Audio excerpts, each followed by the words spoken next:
culturel propre justement à Yoonu Askan Wi mouvement pour l'autonomie populaire qui contient en tout cas de grandes capacités véhiculant de profondes aspirations pour nous permettre justement de retrouver notre indépendance, nos libertés, notre souveraineté à l'échelle nationale ou au niveau continental justement, réaliser le panafricanisme des peuples et au plan international l'internationalisme des peuples pour qu'on en finisse une fois pour toutes avec l'ordre capitaliste, néolibéral, impérialiste et surtout globalisé et gouverné en tout cas dans une dispersion géographique à l'instar par exemple au Sénégal de Proclus Sall. Proclus c'était le plus grand menteur de l'Antiquité grecque. Aujourd'hui en tout cas il est là, c'est en Macky Sall. Macky Sall c'est Proclus Sall. Voilà. Aujourd'hui c'est le 6e jour de la campagne électorale, de la présidentielle. Comment interprétez-vous cette campagne, ce début de campagne?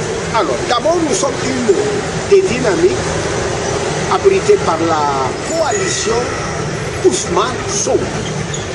Ousmane Sonko est un vecteur en conformité avec nos profondes aspirations idéologiques et politiques. Qu'on en finisse une fois pour toutes avec cet ordre impérialiste. Depuis Senghor, Abdou Diouf, Abdoulaye Wade jusqu'à Macky Sall, notre peuple en a assez. Alors, nous avons engagé maintenant, sur la base des profondes aspirations populaires, justement, le combat pour en finir avec cet ordre, justement, néolibéral, néocapitaliste, à la solde de l'impérialisme, orchestré en tout cas par Macky Sall.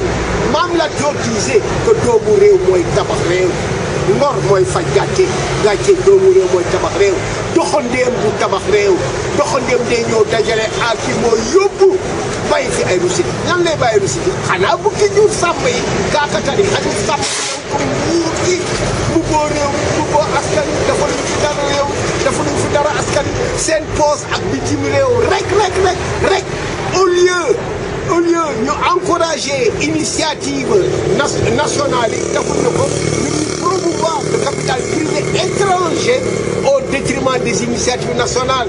Le capital privé étranger, c'est l'Occident, c'est l'Europe, ce sont les Français, etc. ñooñu la. Or, développement mënul am sans indépendance, sans souveraineté. Dégg nga ci jamono ji nag dafa xiin te fu xiin taw lu mu tekki dafa tekki nekk tous les domaines et secteurs sociaux sont malades. Foo laal dafa feebar.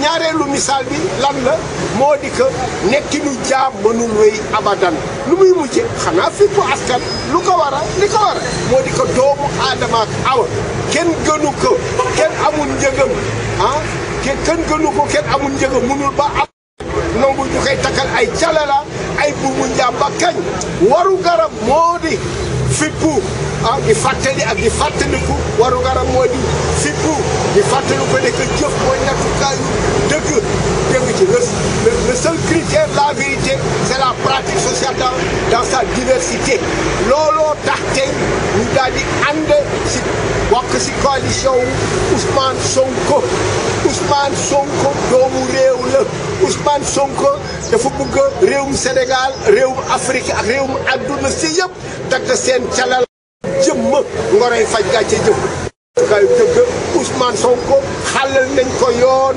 jël nañu yoon bi boo xam ne maamaat ñoom Lat Joor ñoom Fodé Kabadoulia lépp loo xam ne dafa bokk si xeetu doomu aadama ak awa jàkkaarloo ak jàmbaarloo bu ki ñu sàmbayee kaakatante wóor na ma ne dinañ leen song daan leen sam fi nguuru askan buy jëriñ askanu Sénégal looloo tax ñun yoonu askan wi mouvement pour l'autonomie populaire ñu bokk si àndandoo coalition Ousmane Sonko ñun yoonu askan wi ak RND bu kii bu Diallo Diop ak yeneen kuréelin yoo xam ne dañoo bokk si askanu Sénégal te fas yéene en tout cas dagg calalaay sa jàkkaarloog ñu manque nguur bi song na leen daal leen samp fi nguuru askan buy jëriñ askanu Sénégal looloo waral lii.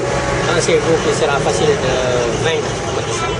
En tout cas lenn wóor na de lenn moom moo contrôlé li ñu tuddee la superstructure étatique ak li mu ëmb yëpp police gendarmerie justice beeg ñoom seen yëpp ak moom tam moo ëmb moo amee tam l'infrastructure économique.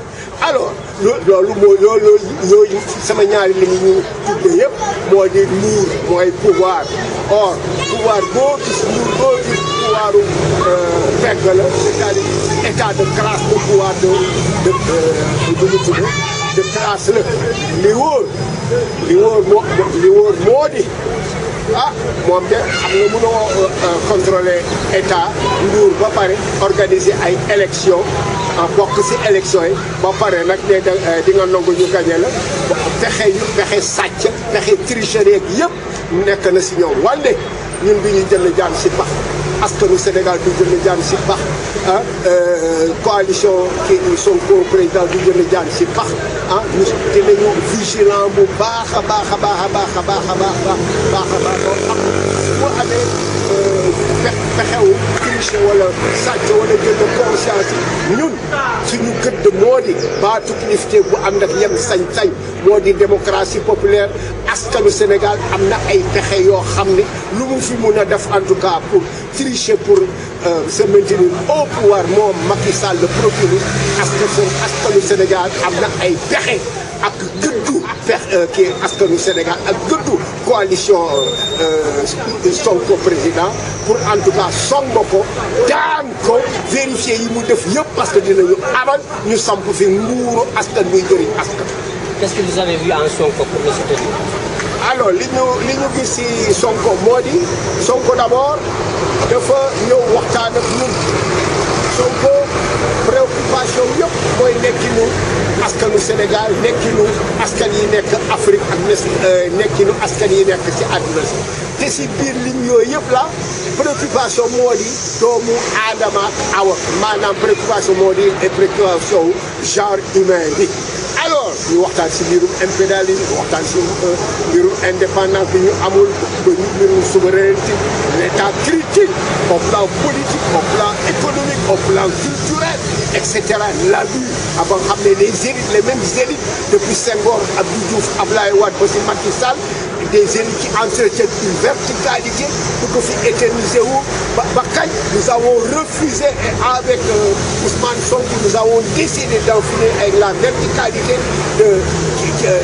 qui a pour tendance de vouloir éterniser cette verticalité d'élite, en finir avec cette verticalité, promouvoir justement une horizontalité d'interaction, d'interpénétration, d'interdépendance, reposant essentiellement sur la complicité éthique et esthétique et à partir d'une horizontalité justement avoir comme cri de guerre et de survie baatu kilifte bu ànd ak yem sañ-sañ autrement dit l'avènement d'une démocratie populaire. Voilà ce que nous avons vu en Sonko, voilà notre complicité avec Sonko, voilà ce qui nous a permis en tout cas de nous frayer une voie commune justement pour faire face à cette ordre impérialiste, capitaliste, néolibéral représenté par la gouvernance justement Macky Sall procureur. Or nous refusons ce qui. Comment voyez-vous les déclarations de Maître Wade qui dit aux Sénégalais de brûler leur carte d'identité CEDEAO? Comment l'interpréter? Alors, d'abord, Abdoulaye Wade a eu son vécu. Il a